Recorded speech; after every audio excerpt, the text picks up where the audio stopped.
2 வேளை உணவு அப்படிங்கிறது வந்து காலை உணவை எந்த காரணம் கொண்டு வழக்கமாக சொல்றது காலையில 7:30 மணிக்கு சாப்பிடுங்கன்னு சொல்லுவோம். காலை உணவு அப்பதான் வந்து நல்ல செரிமான சக்தி அதிகமா இருக்கும். 7:30 மணிக்கு அப்படிதான் சொல்ல வந்தேன். நைட் எல்லாம் மொபைல் போன் அப்படிதான் போய்கிட்டு இருக்கு. ஜம்முன்னு இன்னும் ஹாஸ்பிட்டல் பெருகிறதுக்கு எல்லா வாய்ப்புகளும் ஒன்னும் சந்தேகமே கிடையாது. 60 வயசு மேல ஆயிடுச்சுன்னா உனக்கு சுகர் இல்லையான ஒரு ஆச்சரியப்பட்டு கேட்கிற மாதிரியான ஒரு சூழல் நினைப்பு. இப்போ தினமும் 2 வேளை சாப்பிடுங்க நீங்க முன்னாடி சொல்லியிருக்கீங்க. எனக்கு மார்னிங் சாப்பிட்றதுக்கு கொஞ்சம் கஷ்டமா இருக்கு. அந்த நேரத்தை வந்து என்னால உணவுக்காக அதிகமா செலவு பண்றதுக்கு எனக்கு முடியல அப்படிங்கிறப்ப நான் மார்னிங் பிரேக்ஃபாஸ்ட்டை ஸ்கிப் பண்ணலாமா? அதை வந்து ஃபாஸ்டிங்காகவும் நினைச்சுக்கிறாங்க. நம்ம எவ்ரிடே மார்னிங் நான் சாப்பிடாம இருக்கிறத ஒரு ஃபாஸ்டிங்கா கொண்டு போறாங்க அவங்க. அது கரெக்டா? அது தவறு. அது ஃபாஸ்டிங்னு நம்ம எடுத்துக்க முடியாது. இது உணவை ஸ்கிப் பண்ற பெத்தாலஜிக்கல் கண்டிஷன்ஸ், அதாவது நோய் நிலையை உருவாக்குறதுக்கு வழிவகுக்கிறோம்னு வைக்கிறோம். ஓகே. எப்போ ஒரு நாள் காலை உணவு நீங்க எனக்கு அது காலை உணவு எடுத்துக்கிறதுக்கு என் உடம்பே ஒத்துழைக்கல. எனக்கு கஷ்டமா நாள் நீங்க வந்து அதாவது சர்க்கேடியன்றதுன்னு நம்ம பேசியிருக்கோம். ஒரு நாள்ல 24 மணி நேரத்துல பயாலஜிக்கல் கிளாக் ஒட்டி பெறக்கூடியது. நீங்க கொஞ்ச நாளைக்கு காலை உணவு சாப்பிடாமலே இருந்துட்டு இருந்தீங்க அப்படின்னா அது உங்களுக்கு ஒரு வேண்டா வெறுப்பா இருக்கும். உங்களுக்கு மட்டும் இல்ல, நீங்க சாப்பிட்டீங்கன்னா உங்க உடம்பே அது வெளியில தள்ள முயற்சி பண்ணும். ஆனா நான் என்ன சொல்லுவேன் அப்படின்னாச்சுன்னா, இதை டியூன் பண்ணி காலை உணவை சிறப்பான உணவா முழுமையான உணவா சாப்பிட்டுக்கிட்டு வேற ஒரு வேளை உணவை வந்து நம்ம கட் பண்ணலாம் அப்படிங்கிறது தான். அதுவும் அந்த இருட்டுறதுக்கு முன்னாடி நல்ல தெளிவான சாப்பாடு, நல்ல திருப்தியான சாப்பாடு சாப்பிடணும் அப்படிங்கிறது தான். 2 வேளை உணவு அப்படிங்கிறது வந்து காலை உணவை எந்த காரணம் கொண்டும் ஸ்கிப் பண்ணவே கூடாது. அதுவும் ரொம்ப சிறப்பாக நல்ல நெய், போதுமான ஊட்டச்சத்து நிறைய இருக்கிற மாதிரி ஒரு நாளுக்கு முழுமையும் தேவையான அளவிற்கு ஊட்டமான உணவு நம்ம காலையில இருக்கணும் அப்படிங்கறத நம்ம சொல்லுவோம். நம்ம வழக்கமா சொல்றது காலையில 7:30 மணிக்கு சாப்பிடுங்கன்னு சொல்லுவோம். காலை உணவு அப்பதான் வந்து நல்ல செரிமான சக்தி அதிகமா இருக்கும். அப்படிதான் சொல்ல வந்தேன். எல்லாரும் கட்டாயமா 5 மணிக்கு எழுந்தால்தான் 7:30 மணிக்கு சாப்பிட பசி வரும். ஸோ 7:30 மணிக்கு தூங்கி எந்திரிச்சு 7:25 எந்திரிச்சு 7:30 மணிக்கு சாப்பிட முடியாது. ஸோ அதனால தூங்கி எழுதல் அப்படிங்கிறது முதன்மையா எல்லாரும் தெரிஞ்சுக்க வேண்டிய விஷயம். சூரியன் உதிக்கிறதுக்கு முன்னாடி நம்ம எந்திரிச்சாதான் அது தூங்கி எழுதல். அதுக்கு பின்னாடி அப்படிங்கிறது வந்து அது மடி, இன்னும் நிறைய விஷயங்களை திருக்குறள்ல இருந்து திருமந்திரத்துல இருந்து எல்லாரும் சூரியன் வந்ததுக்கு அப்புறம் ஒழிக்கிறத கழுவி ஊத்தி இருக்கிறாங்க. அதனால சித்தர்கள் எல்லாம் சொல்லியிருக்காங்க. கண்டிப்பா. அதனால இது கூடுதலா நம்ம உண்ணா நோன்பை பத்தி பேசும்போது இந்த தகவலும் மக்கள் பரிமாறிக்கலாம். யாராக இருந்தாலும் இளைய தலைமுறையினர்கள் சார், சூரியன் சுல்லு நடிக்குது இன்னும் எந்திரிக்காம இருக்கான் பாரு அப்படின்னு அம்மாக்களும் பெற்றோர்களும் சொல்ல கேட்டதுக்கு அப்புறம் தான் அவங்க கண் விழிக்கவே செய்யறாங்க. நைட் எல்லாம் மொபைல் போன் அப்படிதான் போய்கிட்டு இருக்கு. ஜம்முன்னு இன்னும் ஹாஸ்பிட்டல் பெருகிறதுக்கு எல்லா வாய்ப்புகளும் ஒன்னும் சந்தேகமே கிடையாது. அதாவது அறிவியல் ஒரு பக்கம் வளர வளர லைஃப் ஸ்டைல் வந்து முன்னேறணுமே தவிர, அதாவது ஒரு ஒழுக்கமான வாழ்க்கை முறை முன்னேறணுமே தவிர, நான் அறிவில் சிறந்தவன், நான் படித்த மேதை, நான் ஏஎஸ் பாஸ் பண்ணிட்டேன், நான் பிஹெச்டி முடிச்சிட்டேன் அப்படின்னு சொன்னாச்சுன்னா என்ன இலக்கணம் அப்படின்னா நல்ல வாழ்க்கை முறையை வாழணும். அதுதான் படிச்ச அறிவாளி அப்படிங்கிறதுக்கான அர்த்தம் இல்லையா? அப்போ 2ஆம் கிளாஸ் படிச்சவன் கூட காலையில 7:30 மணிக்கு சாப்பிட்டான் அப்படின்னா அவன் அறிவாளி. மிக மெத்த படித்தவன், போஸ்ட் கிராஜுவேட் முடிச்சவன் கூட சரியான நேரத்துல தூங்கி எழாமல் சாப்பிட்டான்னா அவன் முட்டாள் நம்மளை பொறுத்த வரைக்கும். ஏன்னா முட்டாள் நான் எதுக்கு சொல்றேன் அப்படின்னாச்சுன்னா, உடலை பேணி பாதுகாத்தல் அப்படிங்கிறது வந்து முதல் கடமை. இதை விட வேற என்ன கிழிக்க போறீங்க? இதுதான் எங்களுடைய சிம்பிளான கேள்வி. உங்களுடைய உடலை நீங்கள் பாதுகாக்கிறதுக்கு உங்களுடைய உடைமை அது இல்லையா? அப்ப அதை போற்றி பாதுகாக்கணும் இல்லையா? கிடைத்தற்கரிய பொருள் அப்படின்னா உடம்பினை முன்னம் இழுக்கண்டு இருந்தேன், உடம்பினருக்குள்ளே ஊறுபொருள் கண்டேன்னெல்லாம் திருமுறள் சொல்றாரு. ஸோ அதை கிடைத்தற்கரிய ஒரு பொருள் நமக்கு கிடைச்சிருக்கு, அதை வச்சு நமக்கு நல்லது பண்ணிக்கணும். முடிஞ்சா சொசைட்டிக்கு ஏதாவது நல்லா தோணும். என்ன கிழிக்க போறீங்கன்னு கேட்டீங்க பாருங்க, பலார் நிறைஞ்ச மாதிரி இருக்கு.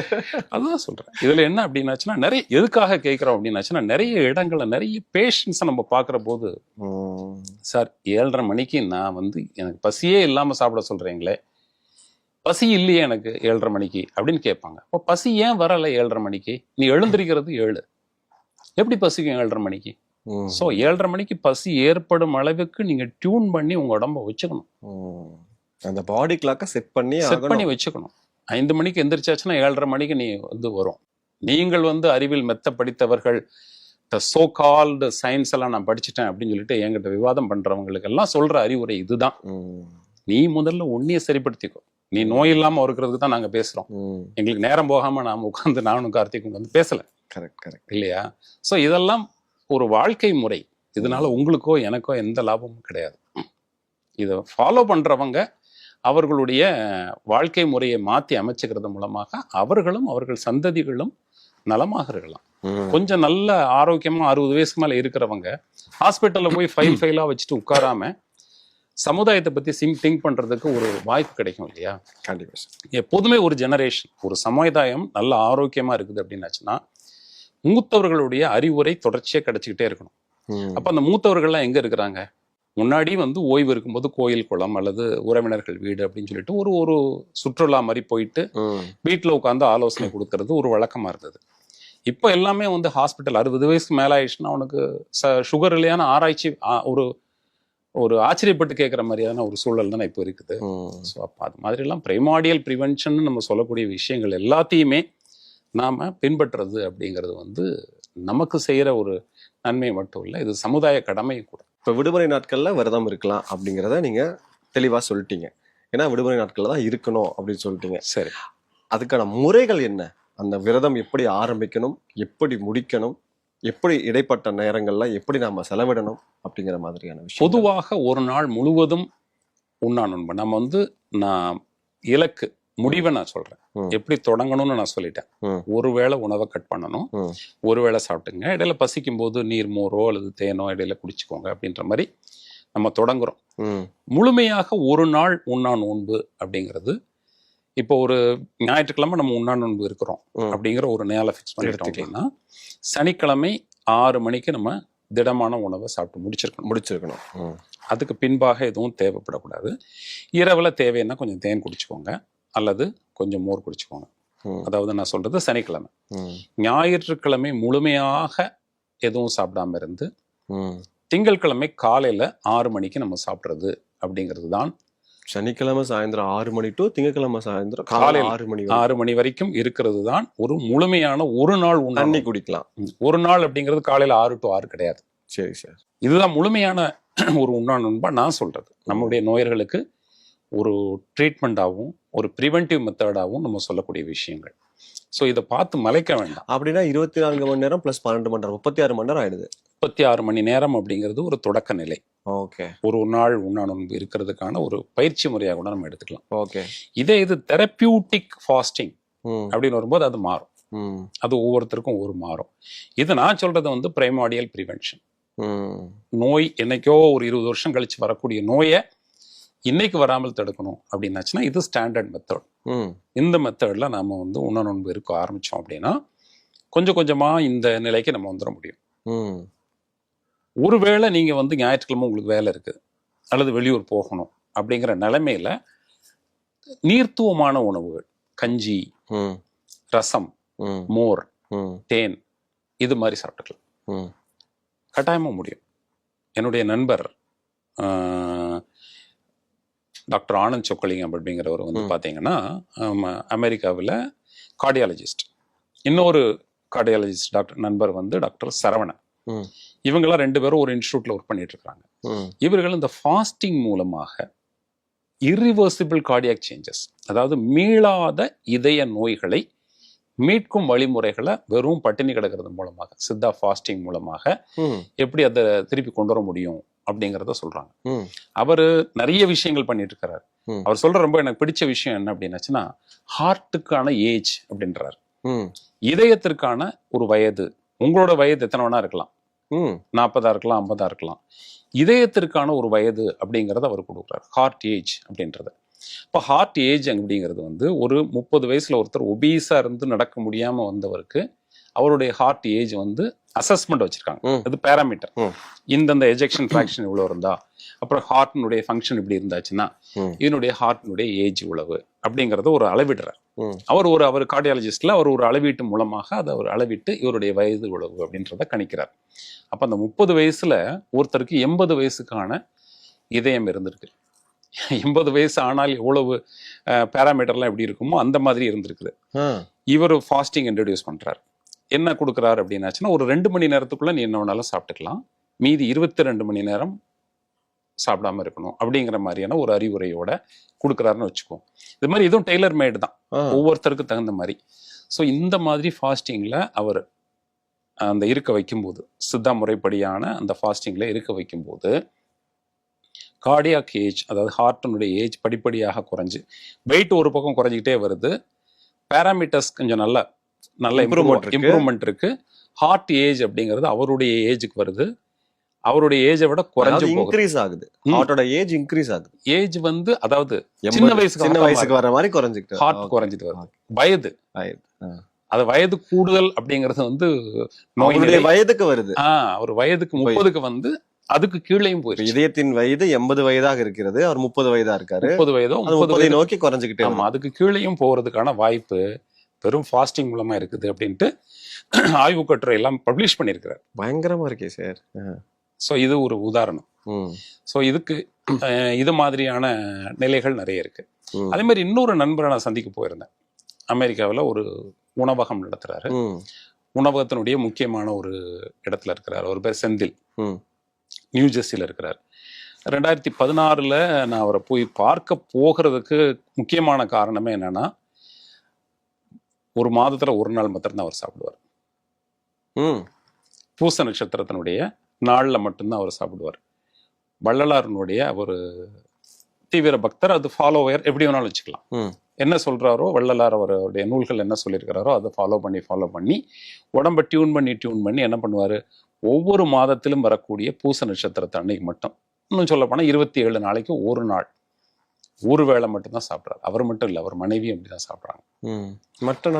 மற்ற நாட்கள் என்ன பண்ணுவாங்கன்னா, புளியாரை ரசம் அப்படின்னு சொல்லக்கூடிய வள்ளலார் சொன்ன ஒரு மூலிகை தான் அதுவும்.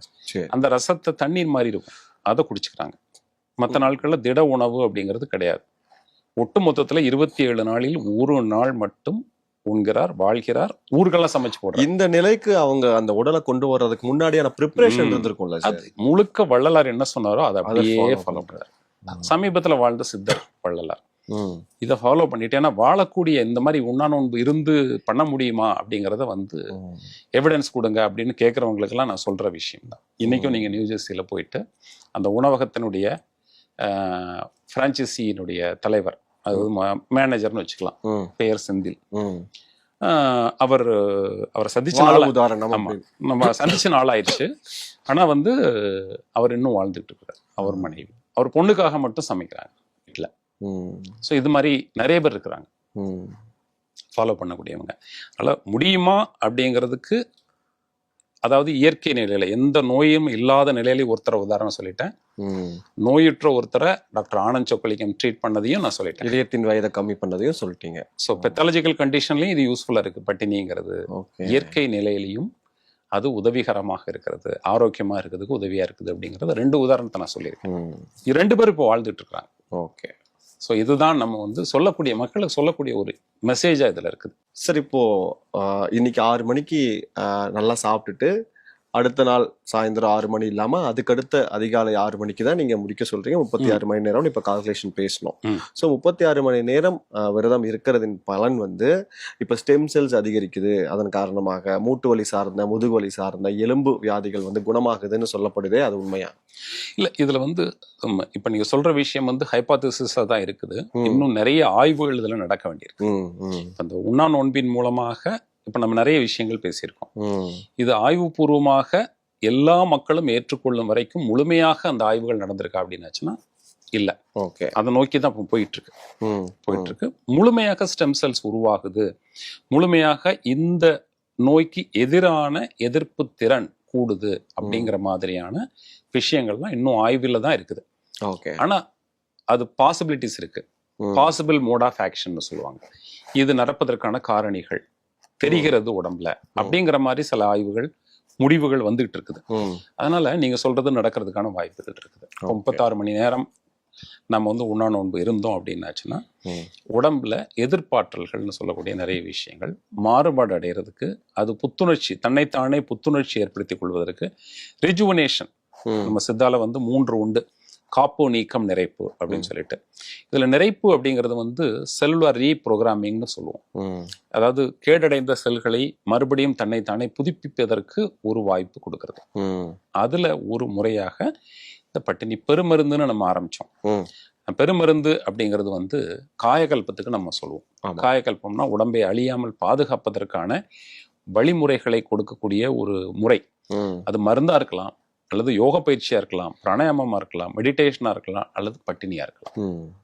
ஸோ பட்டினி அப்படிங்கிறது வந்து மூச்சு பயிற்சி பண்ணா, மெடிடேஷன் பண்ணுனா கிடைக்கக்கூடிய உடல் இயங்கியல் மாறுபாடுகள், மூளை நரம்பு வேதிப்பொருட்கள் என்னென்ன மாதிரியான கிடைக்குதோ அது எல்லாம் பட்டினி இருக்கும்போது கிடைக்கிறது. ஐயோ நம்ம சாப்பிடலேன்னு மன அழுத்தத்தோட இருந்தா அது கிடைக்காது.